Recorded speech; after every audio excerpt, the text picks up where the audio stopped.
Nagbabalik ka? Opo. Marunong ka magbalik?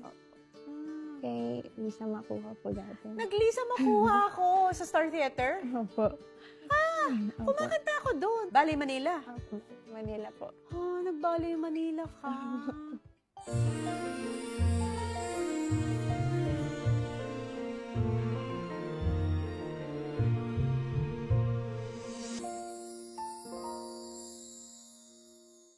Dalawa lang talaga kayong magkapatid dun sa nanay at tatay niyo, di ba? Opo. Opo. So ano yung pinaka-earliest memory mo nang mag-asawa yung nanay at tatay mo sa bahay? Puro bugbugan po. Ganun. Abusive po talaga yung household.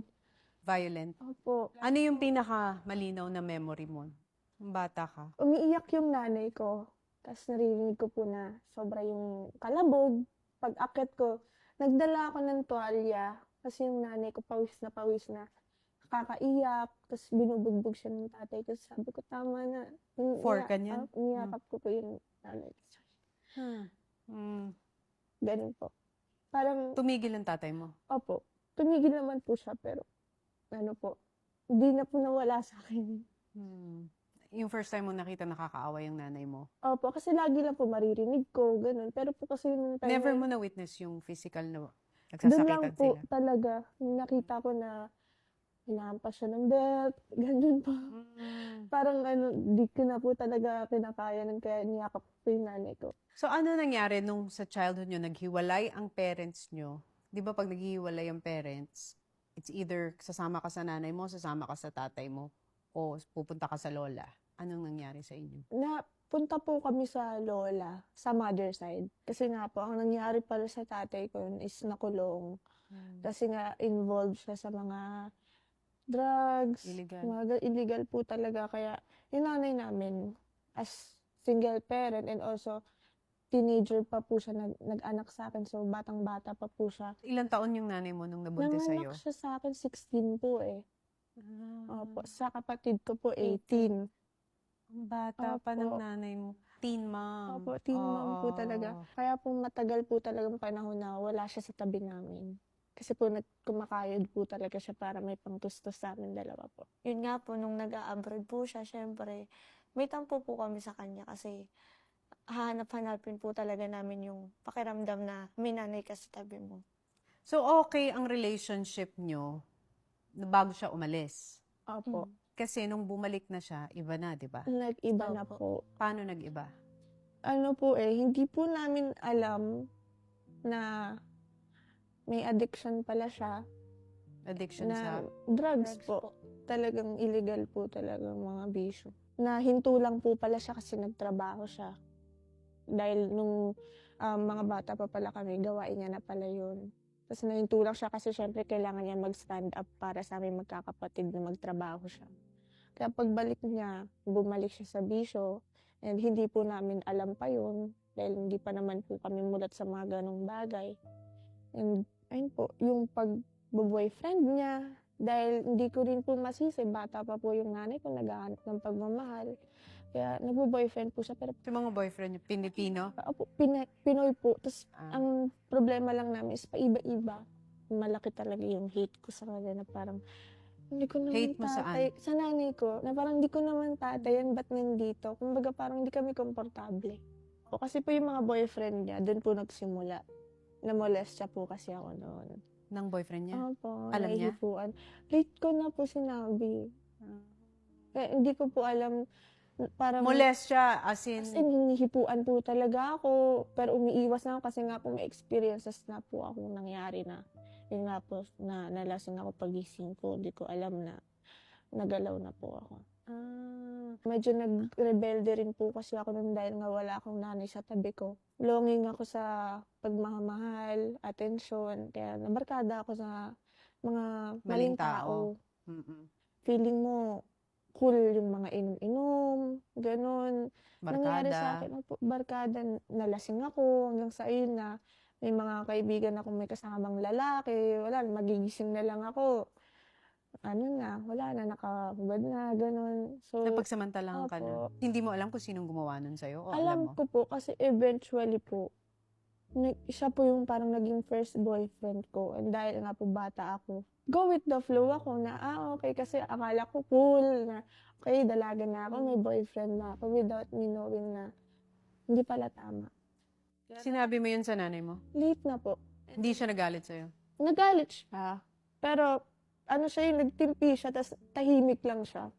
Kaya parang kapaan kami noon. And then, ang nangyari, basta paglalabas ka na, isasama mo na lang ako. Ganyan. Ang akin naman, iniisip ko na baka hinahayaan lang ako ng nanay kong ma-explore yung mundo, pero kasama siya para may guidance. And then one time po, gimmick po kami sa Malate. Inom-inom po. Tapos, Kasama mo nanay mo, gumimik kayo ng nanay mo. Opo, that Okay. time po minor pa po ako. 13, oo. May kilala siyang babae, tapos biglang maging kaibigan niya. Tapos maya-maya may kasama na kami sa table.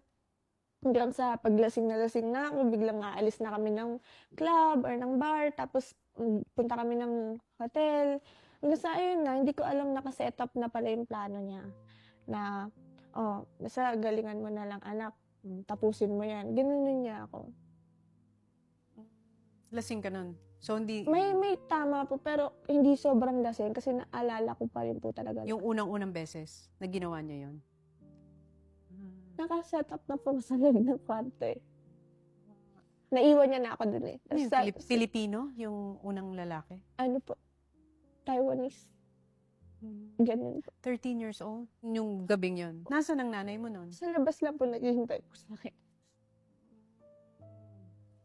So, malinaw sa'yo lahat na nangyari nung gabing yun. Malinaw po kasi parang nasa isip po nun.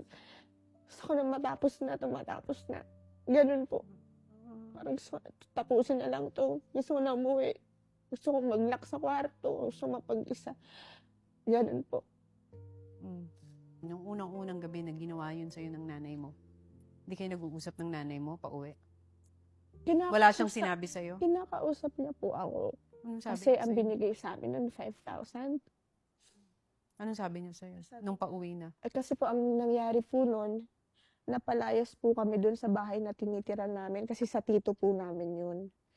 Kaya po nung pagbalik niyan, tinry po namin magsariling bahay na upa. Walang-wala po kaming kahit na anong gamit nun. Kaya habang pauwi po kami nun, sabi ng nanay ko, na mamaya, bibili na ako ng sofa natin, tsaka ng rice cooker, tsaka pang-initan ng tubig. Yun ang sinasabi niya sa'yo pauwi. Kinikwentuhan niya ako saan mapupunta yung pera. Ako parang tango lang po ako ng tango. Kasi in shock pa rin po ako. Hindi mo maproseso na nagawa yun sa'yo ng sarili mong nanay. Lagi na lang nasa isip ko na, bakit ganun? Bakit kailangan ako? Ba't hindi ikaw? Ba't di na lang ikaw? Ba't laging ako? Ganun yung nasa isip ko. Hanggang sa mapapaisip na ako, wala eh. Alam nga namang wala kaming kitain. Yung lola ko tumatanda na. Tapos yung kapatid ko nag-aaral pa. Yung nanay ko ayaw magtrabaho. Yung ganun na yung parang ano na lang. Ang sa akin na lang, para mabuhay na lang kaming lahat. Sige na. Isip mo na. So, after nung gabing yun, kailan uli? Hanggang sa naging weekly. Pero may time din na Sa isang gabi, isang customer o minsan Apo. dumadalawa? isa lang po. Kasi po talagang may time na rin po na napapagod na ako. Yung mental health ko, na po, sabog-sabog na po talaga iniisip ko eh. Mm-mm. Ganun po. And then, ang nangyayari talaga yung sinasabi ko na sa kanya, ayoko na, pagod na ako. Ano sasabihin niya pag sinasabi mong pagod ka na? Okay lang, tayo ka lang. Okay Hindi mo lang. sinabi sa kanya na ayaw mo nang gawin yun? Ayoko nang gawin to. Hindi ko nga po kasi marekta yung feelings ko sa kanya. Kaya nangyari po nun, sa loob-loob ko, paano makakatakas sa ganitong sitwasyon? Ayun po yung nasa isip ko. Na parang ano bang ibang way para maalis ako sa ganitong trabaho, para kumita ako ng pera, pero hindi ko kailangan gawin to. Hindi mo rin makwento yun sa kapatid mo. Dahil syempre, ang bata pa niya. Opo. Hindi niya maiintindihan na yun ang ginagawa mo at ginagawa ng nanay mo sa'yo. Siya. Paano siya? Normal lang po. Nagmamahalan. Opo. Kasi ang tingin niya sa akin na ang galing naman ni ate, may trabaho, nakakakain na tayo ng maayos, na may pagkain sa pagkainan without knowing kung ano yung pinagdadaanan ko nun. Kaya kahit pa paano a part of me, nare-relieve ako kasi may nagagawa pa rin naman pala akong tama. Yun na lang iniisip mo.